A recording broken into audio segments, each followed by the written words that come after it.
Plant FAQs, Dryopteris affinis. All about Dryopteris affinis, the scaly male fern.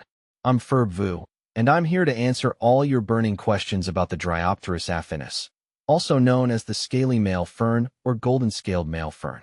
This architectural wonder from the plant kingdom is a popular choice for gardeners seeking a touch of elegance and lushness. What is Dryopteris affinis? The Dryopteris affinis is a robust and semi-evergreen fern native to Western and Southern Europe, stretching to southwestern Asia. It thrives in moist woodlands with high humidity, making it a familiar sight in places like the British Isles and western France. Imagine a rosette of finely cut, arching fronds gracefully radiating from a stout, erect rhizome. That's the Dryopteris affinis in all its glory. These fronds, reaching lengths of up to 1.2 meters, almost 4 feet, are a sight to behold. Young fronds boast a vibrant light green, maturing into a rich, verdant hue. But the true showstopper lies in the golden scales, raminta, to be precise, that densely cover the stems. These scales, a warm yellow-brown, add a touch of regality, making the fern a standout in any garden. How to care for Dryopteris affinis.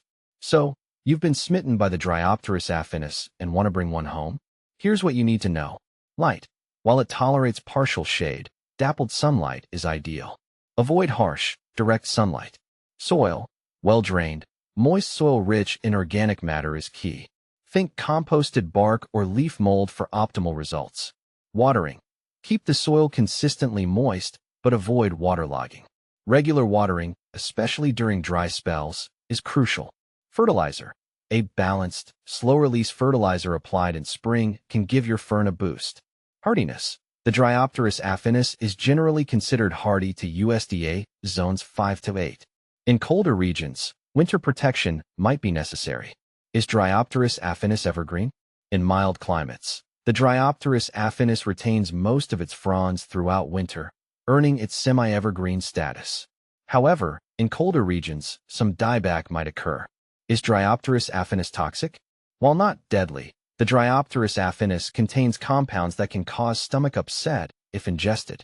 It's best to keep it out of reach of pets and children. How fast does Dryopteris affinis grow? The Dryopteris affinis is a moderate grower, putting on new fronds steadily but not aggressively. Dryopteris affinis versus Dryopteris filix moss. The Dryopteris affinis has a close cousin, the Dryopteris filix moss, commonly known as the male fern. Here's a quick comparison to help you tell them apart. Frond color. Dryopteris affinis boasts a bright yellow-green hue when young, maturing to a rich green. Dryopteris filix moss has a more consistent, deep green color. Scales. The Dryopteris affinis is easily identified by its prominent golden scales on the stems. Dryopteris filix moss has fewer, less noticeable scales. Hardiness. Dryopteris affinis is generally considered slightly hardier than Dryopteris filix moss. Ultimately, both ferns are excellent choices for shady gardens, but the Dryopteris affinis adds a touch of glamour with its dazzling scales, bringing the elegance of Dryopteris affinis to your garden. The Dryopteris affinis is a versatile fern that can elevate any garden space. Here are some ideas for incorporating it. Woodland inspiration. Create a natural woodland feel by planting it amongst shade-loving perennials like hostas and ferns. Focal point. Let its architectural form take center stage by planting it as a solitary specimen in a container or border. Living wall. Utilize its vertical presence by planting it in a vertical garden for a lush, green wall. With proper care and these design tips, the Dryopteris affinis can become a cherished addition to your garden, bringing a touch of timeless elegance and lush greenery.